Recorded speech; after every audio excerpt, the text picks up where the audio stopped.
Yes, friends, thank you for joining us today on our another live LinkedIn podcast, Tactics versus Strategy.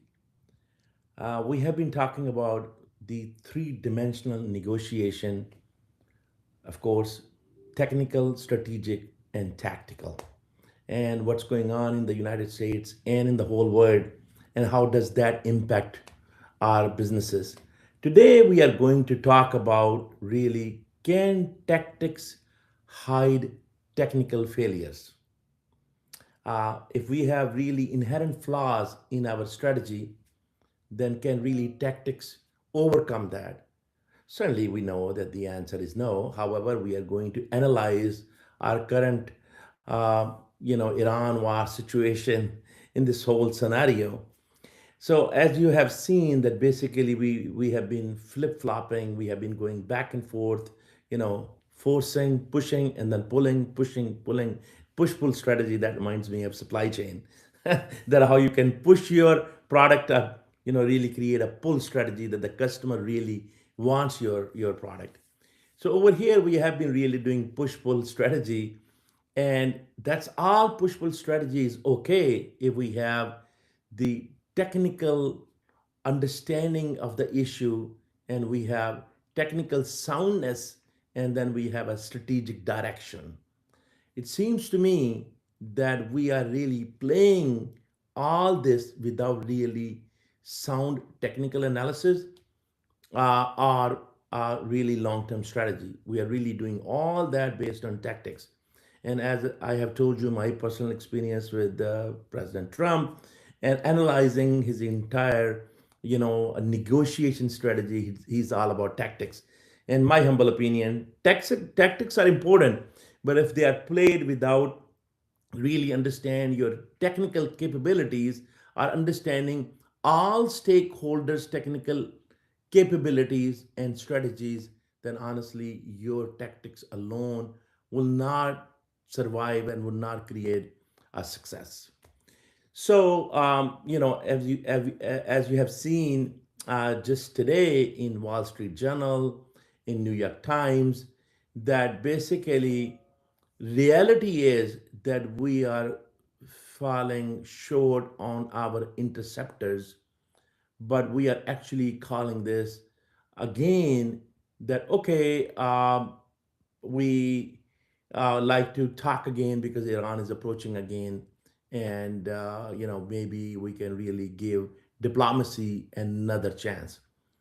Reality is we have been stopping and going forward uh, because we really have a very miscalculation in Iran's capability of their missiles, not only the technical ability of their missiles and their stockpile.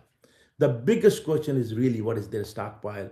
We test every single time with shock and awe, and we think that this is really, that's it. Their nation is going to collapse, their city is going to collapse, their army is going to collapse, and then most importantly, they're going to have no more stockpile of missiles. And then we sometimes think it's coming from Russia, China, and other sources. But the reality is, we need to understand that Iran really, prepare for itself for 20 plus years for this war.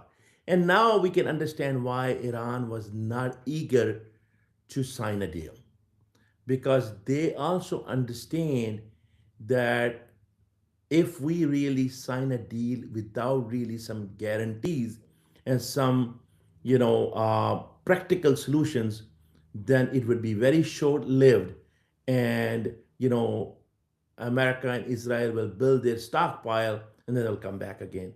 They understood this very, very clearly, whereas we did not understand our stockpile, our cost, and our implications of the war, and then also the political arena in this whole war. So as you see that every now and then we try to talk about dialogue, and then we bring in our allies, excuse me, and they bail us out, and then we get the spoiler, which is Israel, because it is in their interest that the war continue, but it is in Iran's best interest that they basically have a conclusive war because they know their BETNA, better alternate than negotiable agreement, is not having any contract. Why? Because they rather not have a contract where they give time to their quote unquote arm enemy, and they rather have a situation where they have some control on Strait of Hormuz, because they know once they lose the control on Strait of Hormuz, then they are history, and they cannot really sustain without really their control on Strait of Hormuz, not just economically but also geopolitically as well. So for that reason, they really need to keep that control at every cost. And then they really will allow Strait of Hormuz to operate if they get an amicable deal. And if they don't get an amicable deal, they rather kind of fight it out than they give it away, because really this is their survival game. So Iran's survival is that they either get a decent deal or keep fighting, having no contract. That is their betna. Whereas Israel's only betna is that the war continues and they really have a dominance in this region. Now, I think now you can also see why US has told Israel to not join this recent attack is because they know that Israel needs a big stockpile for interceptors. And if Israel is not attacking, Iran probably won't attack Israel. And hence, the stockpile of interceptors would not be needed over there.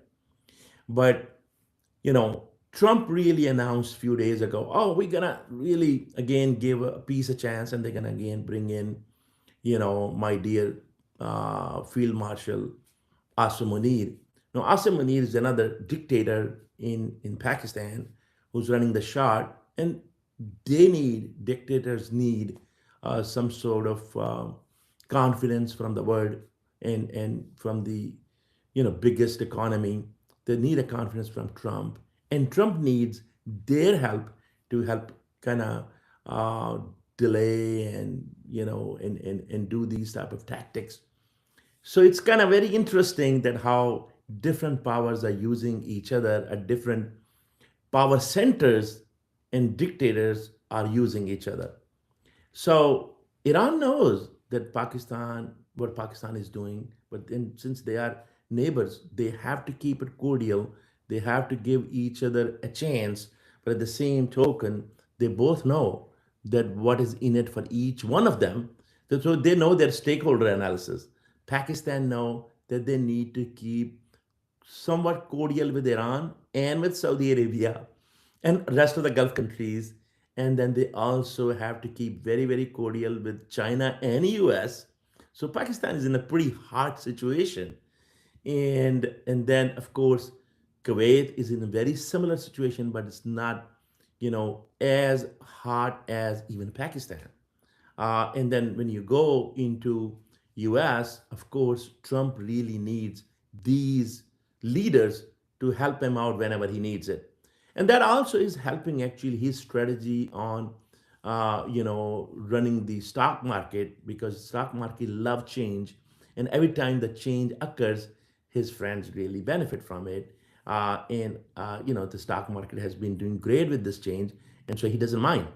But the biggest problem is the long-term economic and moral standing of United States, because these tactics might not hurt the short term, but the long term is really, really bad, because if we lose the moral ground in the world, and also if we lose our technical dominance in the world, because while we are doing this, there are powers who are very keenly observing, powers like China and Russia, and especially China. China is keep developing new technologies, and they've tested out those technologies through Pakistan India war, and they have kind of proven the world that they are technically sound. If you look at their AI papers, and if you look at how many researchers they are, inviting, I mean, most of the research paper nowadays are coming from China, believe it or not. And the AI progress in all those new minds, fresh minds, where, we, on the other hand, that's another thing President Trump has done. They really made it very difficult for international students and researchers to come to the United States. And by doing so, he may be making some factions of mega happy that I'm very patriotic. I want the US citizens to benefit, not the foreigners. But don't forget, we were attracting the whole world's best brains. And if that stops and somebody else open that and welcome those people in their countries like China and Germany and others, think what's going to happen in the long term. So we really are playing tactics in every direction. There seems to be short of technical analysis and long-term strategy based on technical analysis, and that could might make the faction of a mega happy or MAGA happy, however you want to pronounce it, make America great again. So the MAGA might think that this is great, it's very patriotic, but the reality is it is very, very short sighted because you are closing your doors to all the best of the world. And while somebody else is opening those doors, so what's going to happen? I mean, look at the automotive industry in China. Why don't we not allow Chinese car manufacturers to come here when Japanese and Germans and others, openly come? Because we are open market, but we are now worried about Chinese car. Their prices are fraction of the cost of our prices, and their car perform far better. And you will see what will happen in Canada because Canadian market is open to it. Canadian market is much smaller than U.S. market, excuse me. But reality is that they are right in our neighborhood, and people will be driving, and people will be testing, and there will be a lot of pressure. And honestly, I envision that sooner or later, U.S. has to open that market because if we really want, AI-driven technologies and non-fossil fuel, I don't think we'll have a solution internally. We're gonna have to open the market. And so we were best in developing best of the best technologies in United States and then selling the high-end technologies to the whole world. And now we are closing gates on those researchers and those brains who are developing those technologies. And then we gonna have an aging infrastructure as well. Guess what's going to happen in the long term?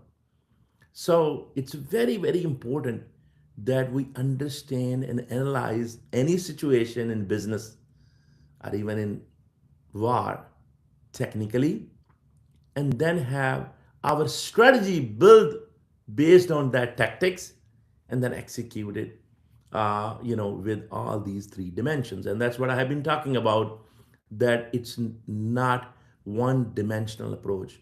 It has to be with sound technical analysis and technologies. It has to be with the long term strategy, and sometimes you have to step back to move forward. You have to lose battle to win war. And then, basically you can play tactics to make it, efficient and cordial and not really make it really just a push strategy. You got to really have some pull. United States had pull strategy for a long time. People were inviting United States. People were inviting United States technologies, United States companies, United States government to solve their problems.